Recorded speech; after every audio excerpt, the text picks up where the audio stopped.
कोई टैलेंट, कोई गुण नहीं है तो मुझे रोजगार कैसे मिले? बेरोजगार आदमी होता है अपने निराशाजनक मानसिकता की वजह से। दृष्टि आईएएस के विकास देवी कीर्ति सर हैं, सब लोगों का यही कि चाय की दुकान जो सामने आपको स्टूडेंट टी स्टॉल जो दिख रहा है, यहाँ पर जो लड़के वो अनपढ़ हैं, गरीब हैं वो, लेकिन 10 रुपए की चाय बेच करके वो दिन पर दिन अपना इतनी अच्छी कमाई कर, अब वो बीटेक होकर भी वो ये सोच रहे हैं कि मेरे को जहाँ भी मिल जाए, मुझे ग्रुप डी में भी मिल जाए।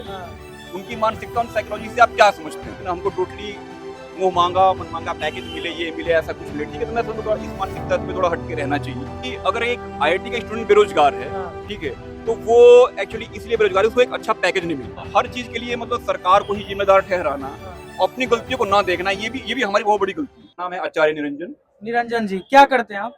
मैं शिक्षक हूँ, यूपीएससी की तैयारी कराता हूँ। अच्छा, आप शिक्षक। इस बार इस लोकसभा चुनाव जो ये क्षेत्र है उत्तर पूर्वी, यहाँ से मनोज तिवारी और कन्हैया लड़ रहे हैं। काफी हॉट सीट हो गया जब से कन्हैया का नाम आया है। क्या माहौल है इस बार इस लोकसभा सीट का? देखिए, मनोज तिवारी जी के जीतने के बहुत अच्छे चांसेस हैं। और यहाँ का वोट जो है मैक्सिमम उन्हीं को जाएगा। ठीक है, मैं पर्सनली भी मैं उन्हीं को वोट करूंगा जी। ठीक है, मैं यही कहूँ। आप टीचर हैं तो अभी खासकर जो विपक्षी दल है वो बेरोजगारी का मुद्दा जोरों शोर से उठा रही है। बेरोजगारी को लेकर क्या करना चाहेंगे आप? देखिए, पहले तो मैं, अगर कन्हैया जी का आपने नाम बोला जी, मुझे पता नहीं था, मुझे अभी पता चला है कि वो उन्होंने कांग्रेस ज्वाइन कर लिया है। अच्छा, 2021 में किया उन्होंने? अच्छा, 2021 में। उसके पहले किस पार्टी में थे वो? सीपीआई में थे। तो देखिए, एक चीज मैं जरूर कहना चाहूंगा, मान लीजिए कि इससे पहले वो एक दूसरी पार्टी में थे, वो कुछ दावे करते थे, ठीक है ना, बहुत ही, वो भी एक क्रांतिकारी विचारधारा के रहे हैं, ठीक है, और आप बता रहे हैं कि 2021 में उन्होंने एक दूसरी उन्होंने ज्वाइन किया है, तो वो जो कुछ भी बोल रहे हैं, ठीक है, ठीक है। देखिए, हर आदमी के कुछ अपने विचार होते हैं, अपनी आइडियोलॉजी होती है, मैं किसी बुराई नहीं कर रहा हूँ, ठीक है, लेकिन अभी स्टूडेंट्स के बीच में कभी आज तक वो आए नहीं, या और कोई नेता यहाँ पे कभी आया नहीं जानने के लिए यहाँ पे, ठीक है। यहाँ लोगों के बीच में भी क्या भी क्या समस्याएं हैं, क्या है क्या नहीं है, ठीक है। यहाँ की जो इकोनॉमी है टोटली एक स्टूडेंट के बेस पर ही है, मतलब अगर स्टूडेंट अच्छा खासा आता है तो इकोनॉमी अच्छी चलती है, स्टूडेंट कम होता है तो इकोनॉमी बैठ जाती है। जहाँ तक आपने बेरोजगारी का मुद्दा उठाया है, मुझे एक बात बताइए कि अगर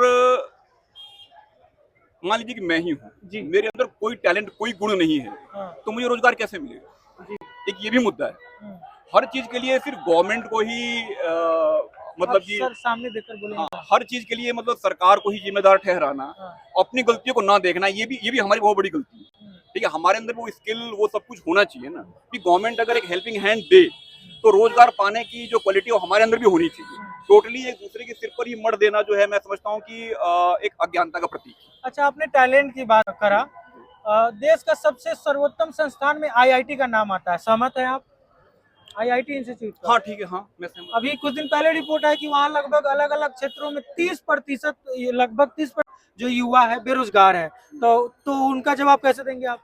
देखिए, बात यह है कि अगर एक आईआईटी का स्टूडेंट बेरोजगार है, ठीक है, तो वो एक्चुअली इसलिए बेरोजगार है, उसको एक अच्छा पैकेज नहीं मिल पा रहा। अगर आप देखेंगे तो वो जो उसकी डिमांड है कि मुझे इतना ऐसा मिलना चाहिए, वो नहीं मिल पा रहा, इसलिए वो जॉब नहीं कर रहा, कि मेरे स्टेटस के अनुसार मुझे काम नहीं मिल पा रहा है, ठीक है। तो देखिए, मैं एक चीज जरूर कहना चाहूंगा कि ठीक है, सबकी अपनी साइकोलॉजी होती है, सबकी अपना जो है एक लिविंग स्टैंडर्ड होता है, लेकिन हम लोग को प्रैक्टिकली, मैंने अगेन बोला है, ठीक है, कि अपनी परिस्थितियों को देखते हुए, ठीक है, और जो भी हमको हायर कर रहे हैं, जहाँ पे हम पैकेज की डिमांड कर रहे हैं, सब कुछ उनकी भी कुछ परिस्थितियों को देखते हुए, ठीक है, एंड ओवरऑल कंट्री की इकोनॉमिक कंडीशंस वगैरह सब कुछ देखते हुए, समझते हुए हमें कोई भी फैसला लेना चाहिए, ठीक है ना। देखिए, अगर किसी के अंदर भी टैलेंट होता है, आईआईटीएन आप छोड़ दीजिए, यहाँ दिल्ली के अंदर मैं ऐसे लोग देख रहा हूँ, ठीक है, दे आर नॉट इंजीनियर्स, ठीक है ना, उन्होंने अपनी एक सिंपल से टैलेंट से वो एक बहुत अच्छे पैकेज पे काम कर रहे हैं। तो इसलिए ये कहना कि नहीं हमको ऑल ऑफ अ सडन जो है, ठीक है ना, हमको टोटली मुंह मांगा मन मांगा पैकेज मिले, ये मिले, ऐसा कुछ मिले, ठीक है, तो मैं समझता हूँ इस मानसिकता से भी थोड़ा हटके रहना चाहिए, ठीक है ना। एक समय का इंतजार करना चाहिए, ठीक है, तो निराशावादी सोच नहीं रखनी चाहिए जी, समझिए। आईआईटीएंस का उनका आपने बोला, वही मैं आपको बता रहा हूँ, ठीक है ना। यूथ जो है उसकी एक सबसे बड़ी प्रॉब्लम है, वो ये चाहता है कि जो मेरी डिमांड है वो ऑल ऑफ अ सडन पूरी हो जाए, एक पर एक पूरी हो जाए, ठीक है, ये पॉसिबल नहीं है, ठीक है ना। हम लोगों को अपना टैलेंट, अपना स्किल, सब कुछ अपना भी देखना है हम लोगों को, समझे कि नहीं। मैं समझता हूँ कि आप जो ये सवाल कर रहे हैं या आप अपनी जो बात रख रहे हैं, हमने देखा है कि जब छोटे से छोटे, जब ग्रुप डी की भी वैकेंसी आती है तो वो उसमें हमने देखा है कि आईआईटी, सॉरी, जो बीटेक होल्डर है उन्होंने भी फॉर्म फिलअप करा है। अब मैं क्या कह रहा हूँ, मैंने बोला है कि आदमी को ईमानदारी से अपने अंदर के टैलेंट को, स्किल्स को, हाँ। उसको आकलन कर लेना चाहिए। जी। आप बीटेक होल्डर हैं, हाँ। आप भाई आप खुद कह रहे हो, आपको खुद सरप्राइज हो रहा है और वो ग्रुप डी के लिए अप्लाई कर रहे हैं। वो तो सोच रहा है कि जहाँ मिल जाए वैकेंसी, हमें जहाँ नौकरी मिल जाए। ठीक है, अब वो बीटेक होकर भी वो ये सोच रहे हैं कि मेरे को जहां भी मिल जाए, मुझे ग्रुप डी में भी मिल जाए। हाँ। उनकी मानसिकता, उन साइकोलॉजी से आप क्या समझते हैं? हाँ।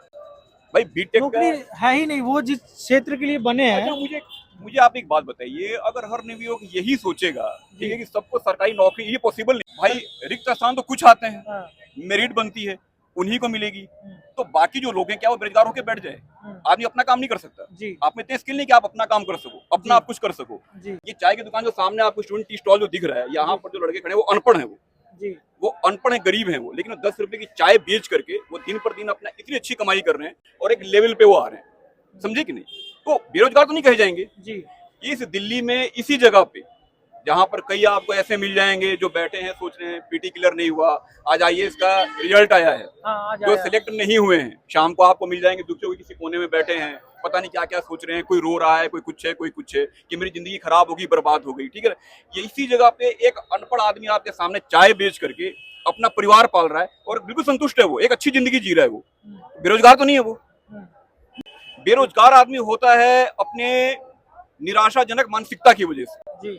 बेरोजगारी का मतलब सिर्फ ये नहीं आपको सरकारी नौकरी नहीं मिली तो आप बेरोजगार हो, कि आपकी जिंदगी बर्बाद हो गई। ये एक मानसिकता है, कुछ नहीं है। जी। नौकर नौकरी रह जाता है। अगर सही मायने में आपको बड़ा बनना है तो आपको मालिक बनकर सोचना पड़ेगा। मालिक बनने के लिए क्या करना होता है?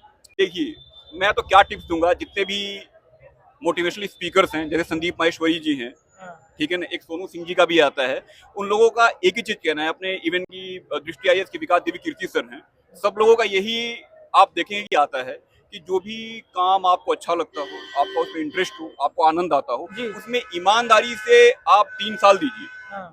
अपना काम ईमानदारी से 3 साल दीजिए, चाहे छोटे से कुछ शुरू करिए, आप मालिक बन जाते हैं। मैं एथिक्स पढ़ाता हूँ यूपीएससी के अंदर, जो है नीति शास्त्र का जो है एथिक्स, इंटीग्रिटी एंड एप्टीट्यूड का,